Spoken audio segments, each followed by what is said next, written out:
Panibagong andas ang masisilayan ng mga deboto sa pagbabalik ng traslasyon bukas. Kahapon, eksklusibong sinubaybayan ng News 5 ang pagbiyahe ng andas mula Las Piñas hanggang Maynila.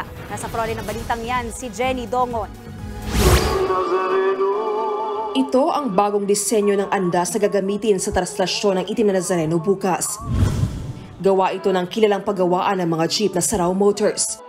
Eksklusibong ipinakita sa News 5 kahapon ang pagkuha sa bagong andas sa Las Piñas para dalhin sa Quirino Grandstand sa Maynila kung saan magsisimula ang traslasyon.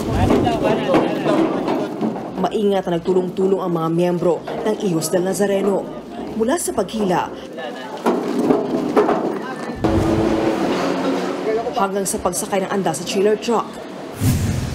Ang bagong andas ay pinagsamang disenyo raw ng Pope Mobile at na ginagamit sa prosesyon ng Birhen ng Peña Francia sa Naga. Ipapasok sa loob ng glass box ang Nazareno.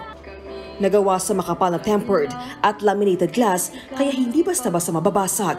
May mga ilaw din ang andas para magliwanag pa rin ang imahe ng Nazareno kahit abutin ng gabi ang traslasyon. Kinabitan din ito ng CCTV at sound system.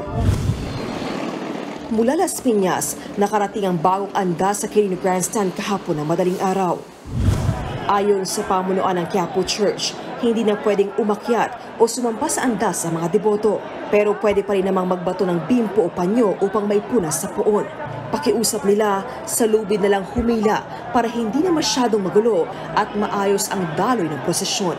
Nagbabalita mula sa frontline.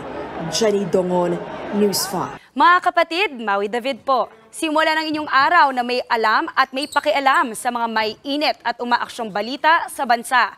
Para maging una sa balitaan, mag-subscribe at mag-follow sa social media pages ng News 5.